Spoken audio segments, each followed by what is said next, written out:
Selamat datang di podcast Cerdas Emosi bersama Joshua Iwan Wahyudi. Tempat untuk belajar mengelola perasaan dengan praktis, insightful, dan relevan untuk hidupmu sehari-hari. Selamat mendengarkan dan terinspirasi. Halo, kali ini saya akan membahas tentang bagaimana mengelola perasaan ketika kita ditipu atau dikhianati oleh orang yang dekat atau terdekat dengan kita. Saya sendiri pernah mengalami beberapa kali gitu ya, ditipu, uang saya diambil, uang saya dibawa lari oleh orang yang saya udah percaya banget. Dan rasanya memang waduh marah sekali, kecewa sekali. Itu campur aduk tuh ya antara sakit hati, kecewa, murka, nggak terima. Wah itu semua campur aduk. Dan yang membuat itu menjadi lebih buruk karena ya orang yang melakukannya kita udah kenal lama, kita udah memberi banyak buat dia, kita udah percaya banget sama dia gitu ya. Wah itu makin terasa menyakitkan sekali. Saya ingat saya bahkan pernah berpikir untuk nggak apa-apalah keluar duit lebih banyak daripada uang yang diambil. Saya mau penjarakan orang ini, saya mau hukum orang ini, saya mau bikin orang ini tuh tahu rasa gitu ya. Kamu berurusan dengan siapa gitu ya. Nah, saya ngerti perasaannya. Kenapa hal-hal seperti ini tuh sakitnya itu beda gitu ya. Terasa kayak dalam banget dan kita kayak sulit gitu ya rasanya untuk bisa melepaskan begitu saja. Karena memang pada waktu kita ditipu atau dikecewakan atau dikhianati terutama oleh orang yang dekat dan kita sudah percaya banget, problemnya adalah yang pertama kali yang terserang adalah diri kita, yang terserang adalah nilai-nilai yang kita yakini. Kenyataan bahwa rupanya apa yang saya percayai, apa yang saya anggap benar, penilaian-penilaian saya selama ini yang menurut saya itu sudah melalui proses berpikir yang panjang, ternyata itu tuh salah. Wah, itu yang tidak mudah ya untuk diterima ya. Jadi rasa sakit yang pertama kali adalah rasa sakit menemui kenyataan bahwa kita bodoh, kita tertipu, penilaian kita salah, dan itu menyerang identitas kita, bukan cuma apa yang kita yakini, tapi identitas kita. Ternyata kita bukan orang yang bijak-bijak amat gitu ya. Ternyata kita ini bukan orang yang pinter-pinter juga gitu ya menilai situasi. Nah itu yang menyakitkan. Jadi lebih daripada sekedar uang yang diambil atau orang ini ternyata mengkhianati kepercayaan, tapi yang paling menyakitkan yang pertama kali adalah mengetahui kenyataan bahwa kita itu tidak sehebat seperti yang kita kira. Nah itu yang pertama. Lalu yang kedua, memang kadang-kadang ada bagian-bagian yang diambil, itu adalah bagian-bagian yang sangat berharga banget dalam hidup kita. Contohnya waktu uang saya dibawa lari oleh satu orang ya, itu hasil nabung bertahun-tahun, bekerja keras, susah payah, ternyata diambilnya begitu saja. Wah itu sakit sekali. Kadang-kadang ketika kita dikhianati, ada waktu yang kita sudah beri buat dia, perhatian kita sudah beri buat dia, pengorbanan kita sudah beri buat dia, tapi dia tidak anggap itu dan dia malah pakai memanfaatkan itu semua untuk menipu kita. Nah itu juga sangat menyakitkan tentunya.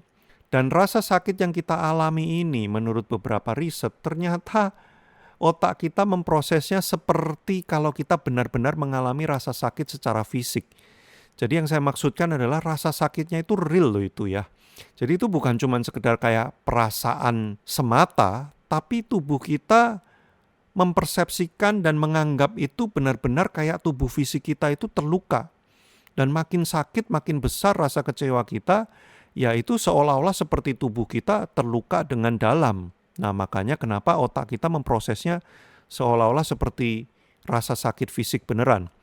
Nah ini yang membuat keadaan seperti ini tidak mudah untuk dikelola. Tapi kita perlu belajar untuk mengelola. Kenapa? Karena kalau tidak bisa dikelola, pengalaman-pengalaman ini dan perasaan-perasaan ini, luka-luka ini akan menghancurkan hidup kita. Jadi bagaimana cara kita mengelolanya dengan cerdas emosi? Yang pertama adalah kita mesti mengizinkan kemarahan kita, kekecewaan kita, perasaan-perasaan yang muncul akibat kejadian ini, kita mesti izinkan itu untuk keluar dan tersalurkan. Banyak orang buru-buru bersikap bijaksana, sok bijaksana gitu ya. nggak apa-apa, aku berbesar hati, ya uang bisa dicari lagi. Memang kita berusaha menghibur diri biasanya gitu ya. Nggak apa-apalah, asal bersama dengan Tuhan aku masih bisalah, semua akan baik-baik saja. Itu tidak salah, itu baik. Tapi jangan sampai apa yang kita lakukan itu mensurprise, itu menekan perasaan yang memang perlu untuk dikeluarkan, diluapkan dan disalurkan. Nah, tapi kita memang perlu cari cara penyaluran yang sehat ya. Jangan banting-banting barang, teriak-teriak, marah-marah kayak orang gila. Tapi kita perlu menemukan channeling yang tepat. Misalkan ya bercerita pada orang yang tepat. Nggak apa-apa gitu untuk ngasih tahu bahwa aku kecewa banget, aku kayak marah banget. Bahkan mungkin beberapa momen kita menangis, kita kayak emosional banget. Ceritanya itu sambil gemetar. Itu perlu untuk dikeluarkan. Itu tidak apa-apa untuk dilakukan. Jadi memang kita butuh waktu ya, dan nggak bisa sekali dua kali. Memang ini butuh waktu untuk mengeluarkan.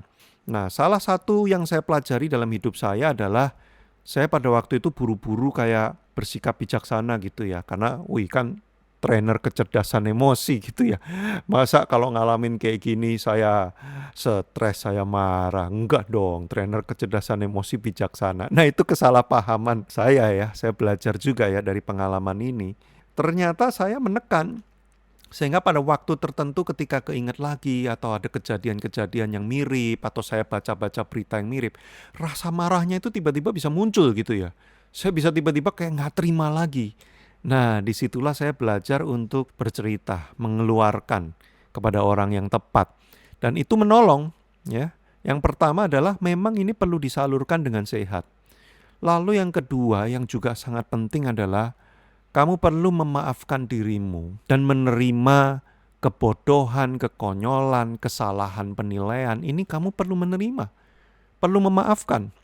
Makanya perlu ngomong kepada diri sendiri. Misalkan, Iwan, ya memang kamu salah menilai lah, kamu salah mempercayai orang. Ternyata orang yang kamu anggap baik dan benar, ya ternyata dia tidak sebaik yang kamu pikirkan. Ya ini kenyataannya, kamu salah menilai. Dan it is okay, nggak apa-apa. Kita semua pasti pernah melakukan kesalahan seperti ini.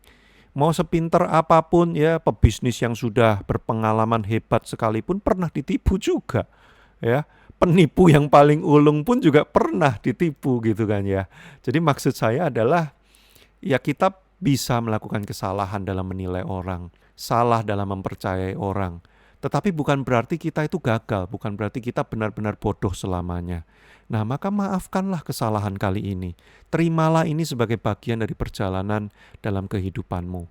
Nah, ketika kita sudah melepaskan dan menyalurkan perasaan kita, kemudian kita bisa menerima dan memaafkan diri kita, maka kita bisa masuk ke langkah ketiga, yaitu apa?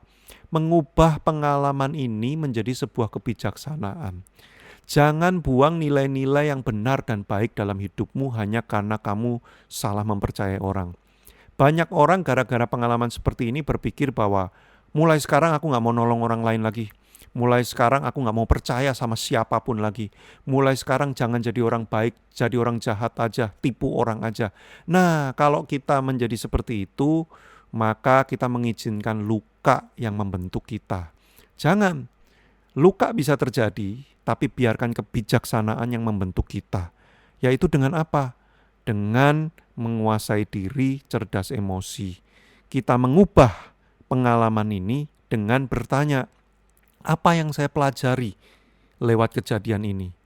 Apa yang perlu saya lakukan mulai sekarang supaya saya tetap bisa berbuat baik, saya tetap bisa nolong orang, saya tetap punya nilai-nilai yang berkualitas ini, tapi saya bisa melakukannya dengan lebih pinter, dengan lebih efektif.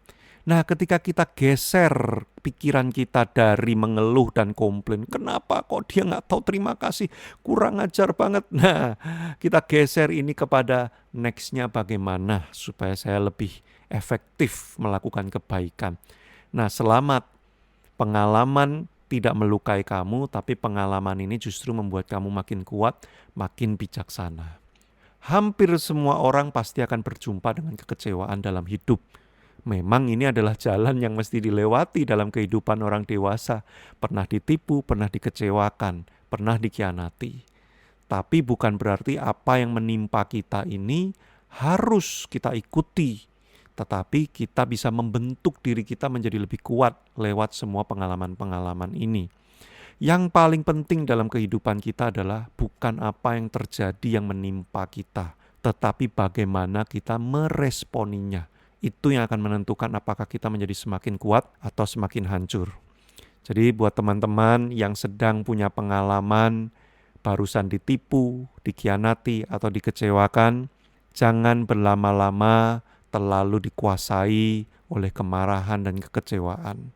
Keluarkan dengan cara yang sehat, maafkan dirimu, dan ubah pengalaman ini untuk membuat kamu tetap bahkan menjadi lebih baik, lebih benar dari sebelumnya, tapi dengan cara yang lebih cerdas dari sebelumnya. Bagaimana pelajaran hari ini? Kalau kamu ingin lebih dalam belajar kecerdasan emosi, ayo segera subscribe di channel YouTube Joshua Iwan Wahyudi atau follow Instagramnya di @joshuaiwanwahyudi.